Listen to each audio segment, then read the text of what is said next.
अस्सलाम वालेकुम, कैसे हैं आप लोग? खैरियत से हैं? ठीक ठाक हैं? अच्छा, welcome back to my YouTube channel. अब हम वेस्ट वाटर का डिस्कस कर रहे थे, उसमें हमने लेवल 1 का डिस्कस किया था। अगर जैसे मैंने कहा है कि ये ना कंटिन्यूटी है। जैसे पहले आप इंट्रोडक्शन देखेंगे एक इंडेक्स का, फिर इंपॉर्टेंस देखेंगे, फिर उसका सेक्शन वाइज देखेंगे। अगर आपने कुछ भी वीडियो मिस कर देंगे, कोई भी पार्ट मिस कर देंगे, तो आपको समझ में नहीं आएगा।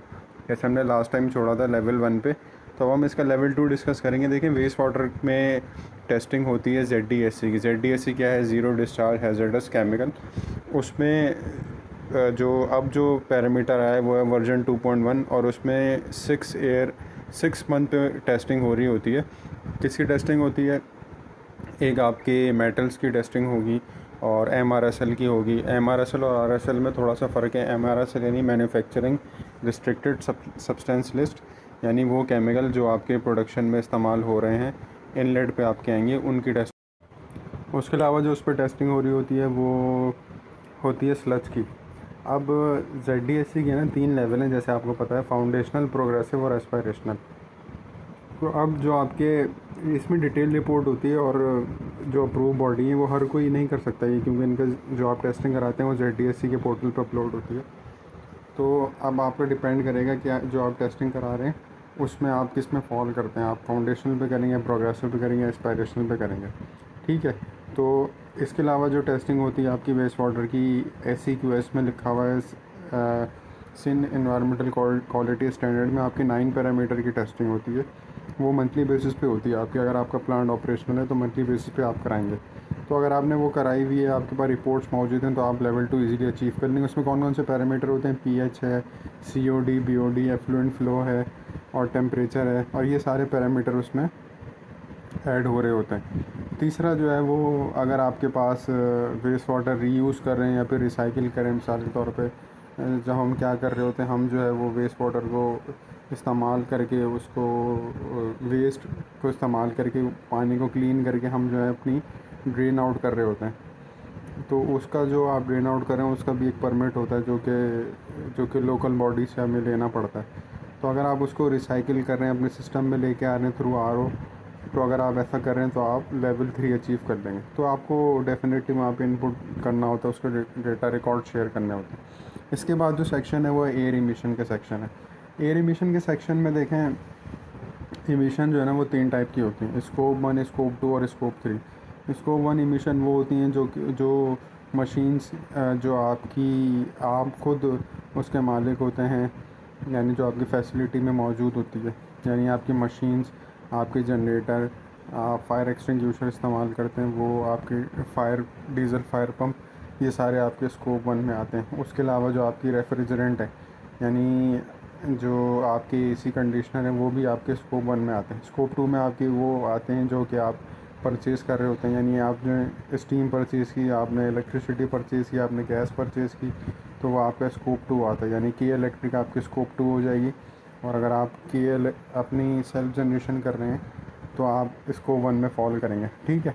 अब अगर आप उसकी इमिशन की ट्रैकिंग कर रहे हैं, यानी आपको पता है कि मेरी कितनी इमिशन निकल रही है, इसका आसान सा टूल ये होता है कि GHG गैस ग्रीन प्रोटोकॉल में जो है, अगर आपने अभी तक काम नहीं किया तो आप जो है वो उसमें अपना इनपुट करेंगे डेटा, और वो आपको ऑटोमेटिक कैलकुलेट करके देगा आपको कार्बन इक्विवेलेंट में। तो अगर आप वो सारी चीज़ें कर रहे हैं तो आप ट्रैकिंग कर रहे होंगे ऑपरेशंस की, अपने प्रोडक्शन प्रोसेसेस की। अब जैसे आप एक कुछ स्टैंडर्ड ये कहते हैं कि आपकी जिन मशीन में कंबशन हो रही है उसकी भी आपने इमिशन कैलकुलेट करनी है। तो वो अगर आप कर रहे हैं तो आप लेवल 1 में फॉल करेंगे। उसके बाद आपके रेफ्रिजरेंट आ जाते हैं। और अगर आप रेफ्रिजरेंट की इमिशन, जैसे अगर आपके AC इस्तेमाल हो रहे हैं, R22 उसमें गैस डल रही होती है, रेफ्रिजरेंट 22 डिस्पेंसर इस्तेमाल हो रहे हैं, उसमें R410A यूज़ हो रही है, तो उसकी भी अगर आप इमिशन कैलकुलेशन कर रहे हो, वो भी अगर आप green house gas protocol tool इस्तेमाल करेंगे तो वो जितने आपने इशू किए होंगे गैस सिलेंडर, तो उससे इजीली कैलकुलेट हो जाता है। अगर किसी को प्रॉब्लम होगी तो वो पूछ भी सकता है, ठीक है। अब इसमें आपका लेवल 1 में कुछ इस तरह की कंट्रोल डिवाइसेस हैं जिसमें आप जैसे फ़िल्टर यूज़ कर रहे होते हैं कि जो एमिशन रिड्यूस कर रहा है, तो आप लेवल 1 में फॉल करेंगे।